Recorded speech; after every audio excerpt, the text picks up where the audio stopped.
The final episode of Ahsoka has aired on Disney Plus. Man, this is going to be one to talk about because I have a feeling that some people are going to love it, some people are going to hate it. I just have this feeling that it's going to be a very polarizing opinion, mostly because clearly this is not the end of the story. We know there's a Dave Filoni movie coming out, and there's rumors of a second season of Ahsoka, and both of those are probably likely at least one is going to happen. We know the movie's happening for sure, unless it gets canceled, and the second season of Ahsoka, I'm sure we might hear something about it in the next few days. So let's discuss this final episode. So Thrawn is told by Enoch that they know the location of the Jedi because the Jedi want to get on the starship, on the Star Destroyer before it takes off.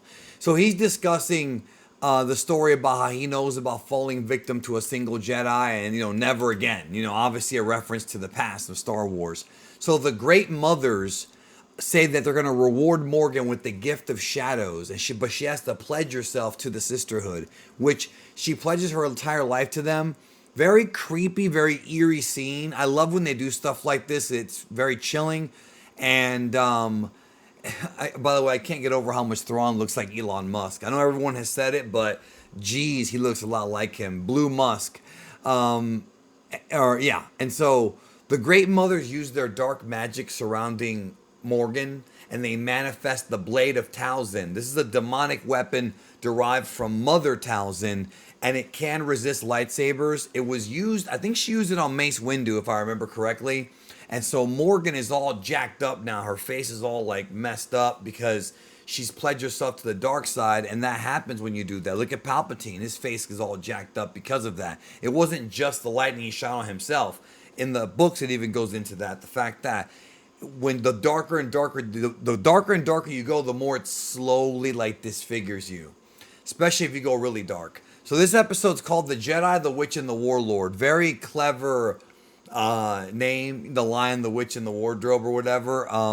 Same thing. So Ezra's trying to construct the lightsaber for himself, right, on the ship. So he finds out that Huyang, the robot, I mean, we knew this, but he didn't know that he's the droid that helped all the Jedi build their lightsabers, including Kanan, way back when. So Ezra ignites his blue lightsaber, and then they have a discussion about like Sabine's family and what happened, with the Mandalorians and everything. And Huyang pretty much explains to Ezra why Ahsoka has reservations about training her. Now, what happens then is Thrawn's TIE fighters that were sent by Thrawn fire upon Ahsoka's ship and Sabine's ship, and Sabine's ship like slices right through them. It's a crazy scene, but then the ship goes down. Now, this is of course done to try and throw Thrawn off, but we're talking about Grand Admiral Thrawn here, bro. He ain't no rookie. But he's so confident that he sets up a ground assault because even though it may seem like all hope is lost for Ahsoka and the gang, he knows what's up. So the stormtroopers are sent out to find them. Ahsoka then manages to find the ship while Huyang tries to repair the ship with the Erox, their ship. So Thrawn orders them to rain fire. There's an awesome scene where they're riding towards that tower, that dark tower with the Stonehenge type of ancient, rocks on it and whatnot. They're riding towards it because they have to get there in order to get onto the Star Destroyer. But then what happens is a bunch of blasts come from the bottom of the Star Destroyers. Awesome freaking scene, dude. Awesome. Bombs and lasers and whatever. Pandemonium, ballyhoo is being dropped on them as they try to maneuver around it. Very badass scene. So then Thrawn sends the night troopers out, and the three Jedi try to fight them off by deflecting their laser fire. This is a really awesome scene. Very prequel level stuff here with the Jedi. And you see the Jedi, Sabine, Ezra, and Ahsoka just chop these dudes up. This was beautiful, man. Again, the sequel trilogy should have been this. I say it a lot, man, but it's true. So then the troopers come back to life as zombies. I'm not kidding either. This happens. There was a story like this in one of the comics. In fact, I think Project Necromancer was literally that. Wasn't Project Necromancer the zombie project. Leave a comment down below to make sure I'm right about that, because I might be misremembering stuff. I know some of Star Wars comics, but I don't know everything. I'm not gonna lie to you about that, so I may have missed some stuff. Either way, in this episode, phenomenal stuff. Never thought I'd see zombie stormtroopers in an actual live action Star Wars project. I never thought I would see that. But the Jedi still managed to make it out.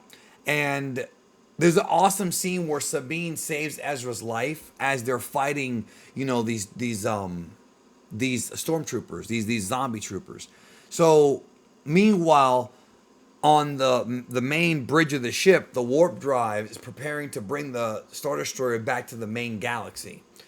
So the Jedi arrive to confront Morgan, but she has the sword of Talzin. Ahsoka and her are going at it in a really awesome fight scene. This was good stuff. I don't know if they actually brought back Nick Gillard for this or not, but it was really reminiscent of prequel era lightsaber duels. And the fighting style of Morgan is very reminiscent and very similar to that of Count Dooku. I forgot if that's Form 2. It's one of those, but that was good stuff, man. That was really, really good stuff. If I'm wrong, leave a comment down below and correct me. I thought that was Form 2. Dooku was, as you know, a phenomenal saber artist. But again, this is an awesome invasion sequence, yo. This is a great season finale. So Sabine has her hands full with a night trooper, and so does Ezra. These things are strong. They're not your basic stormtrooper. So Sabine finally uses the Force to grab the lightsaber and kill the trooper by, igniting it through his head. Awesome freaking scene, dude. Awesome kill. More troopers appear to fire at Ahsoka. She has to defend herself. But man, this is legit like a boss fight in a video game. It's a boss fight in a video game. So Ezra and Sabine both make it to this cliff. And she basically says, okay, you jump and I'll push you. So while that's going on, Ahsoka... Well, no, first of all, Ezra does jump and then Sabine pushes him. So in midair, she gets shoved up with the Force and manages to make the jump. And that was an awesome scene right there. And once he gets to the other side, there are stormtroopers there, and I already knew he was going to be dressed up like one. Like, I already knew that, because why else would they show him dragging the body over? I had a feeling he was going to do that in order to hide amongst the troopers on the ship. So, meanwhile, Ahsoka and Morgan are going at it at the top of the Tower of the Great Mothers. This is legit like a boss fight in a video game, dude. My God, if they made a game like this, like if they do Force Unleashed 3 and do something like this, it's awesome. And while that's going on, the troopers are surrounding them, like they're watching the fight. So what happens is Sabine actually shows up. She does not make the jump. So Ahsoka's still there, and so Sabine is there carving down these troopers like Thanksgiving turkey. Yo, this was awesome. This was awesome. Ahsoka and her are going at it, and Ahsoka kills her in a really badass way, taking her weapon and just bomb. Like, that was dope. That was dope. So, what a life, Morgan, man. She finally gets upgraded to the status of being a great mother, and then she dies. Tough timing. She didn't even get to enjoy a full day of being a full member of the Great Mothers. That sucks, doesn't it? Anyways, I love it. This was good action. So, Ahsoka and Sabine escape. Huyang shows up, and hundreds of troopers go down when the whole tower crumbles, and that was awesome. They chase them down. So Ahsoka and Sabine chase them down on her ship, and then Thrawn's talking trash to her, saying, I knew your master, and he's taunting her about her similarities to Anakin. And then he's like, I won this time. And then they warp away. So Thrawn's Star Destroyer within that hyperdrive that Morgan had built, or, she was on, warps away back to the main galaxy. Ahsoka and Sabine are left stranded on the planet. No sign of Baylan or Shin anywhere in this episode until the very end. And we're going to talk about that here in a minute. So Ahsoka's there. She sees the bird. Very familiar stuff. We see Shin. They cut to Shin, who actually meets up with the bandits, ignites her saber. So she's probably going to join up with them. Then we go over to where Baylan is at. We finally see Baylan. who's definitely the most interesting character, I think, of all of these new characters, or, new old characters, whatever. And he's next to a mountain that is shaped like the gods of Mortis. So that must be what was calling to Balin. That has to be what was calling to Balin there. So then Thrawn approaches Dathomir in the main galaxy. Like, we actually see him approach the planet. So I guess that's where he's going to be hiding out until he prepares to actually go to war, or until the New Republic finds him. We're going to talk about that again here in just a minute. So an Imperial ship lands in a Republic hangar, and I knew it was going to be Ezra, and it was. It was Ezra, with a stormtrooper outfit. Ezra and Hera reunite, and so is Chopper. Very emotional scene. Very good stuff. I wish they showed more of that. I really do, so we can see more of that reunion. Because Hera was like a mother figure to him in many ways. While Kanan was like the father figure in many ways in Rebels. So maybe now people who've seen this series would go back and watch Rebels and kind of understand and have more context for their relationship. Because Ezra and Sabine are more like brother and sister, or maybe even lovers. Whereas Hera was more like a mother figure, older, more seasoned, trained hero. So we see this campsite with Sabine and Ahsoka together, and Ezra is home, and they talk about it. But it's ironic because they traded places with him. Now they're the ones that are stranded on this planet, while Ezra's back in the main galaxy.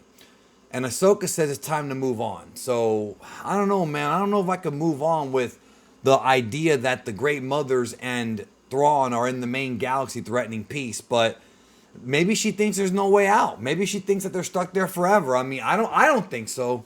So Ahsoka has a moment to look alone into space, and there we see the Force ghost of Anakin looking at her, and that's how the episode ends. No mid-credit scene, no nothing. Clearly the story is not over. They left stuff open for Shin with the bandits. They left stuff open with Thrawn arriving in the galaxy. They left stuff open with Ahsoka and Sabine being stranded on that planet, and Balin with the gods of Mortis. So there's still 4 or 5 plot threads that are open. Will the New Republic get their act together and prepare for the incoming attack of Thrawn? Will they listen to Hera now that she has proof that, Ezra's there and Ezra can tell them what happened? We're not going to get these answers right away. The only way we're going to get these answers is from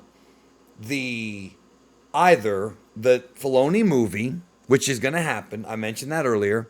Season 4 of The Mandalorian, which could touch on some of these topics, even though he's doing his own thing. Nevertheless, he's still involved in the New Republic.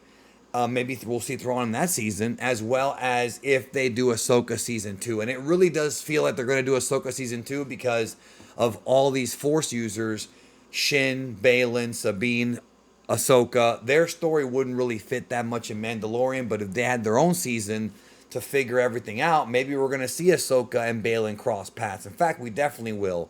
It's just unfortunate that the actor passed away, because they're going to have to recast him now or kill him off. And that's too bad, because I was really intrigued in the story that we were going to see with him and the gods of Mortis. I'm super interested about what they're going to be doing soon. And I'm super interested in where the story is going. So that's great. That I enjoyed this episode. Some folks are going to be very let down because it wasn't a conclusive ending, but clearly this works better because they're going to have more content coming your way. And in my opinion, these shows don't really have to have definitive endings where like the good guys win, because we knew Thrawn wasn't going to die. We knew there was more to do with Thrawn, right? So I'm not mad about that. But you also have to understand that I feel like the payoff for all of this should be in a movie theater where people pay, sort of like a pay-per-view event. You know what I mean? Like, you're going to build up to this big pay-per-view event, which is the battle against Thrawn and his Imperial remnant. Long live the Empire, and that should be on the big screen. It should. You could have the fight start in like Ahsoka season 2 or Mandalorian season 4 or whatever they do, but without question, I think the big battle should be in the movies, and maybe that's where we'll see Luke and other characters like that. Who knows? Anyways, I enjoyed this. I really did. I had a lot of action, had a great cliffhanger, and Thrawn is in the galaxy, so the threat is looming over everybody. Let's see how they're able to tie this into Force Awakens, if they even do. Will Thrawn go to, Exegol? I don't know. We'll see. Either way, this was good, solid. I'm going to do a video with Laughingstock Media and Cinema, as well as I'm going to do a review on the entire season very soon. Those are my thoughts. Take care. Have a good one. I'll see you in the next one. Leave a like and a comment down below.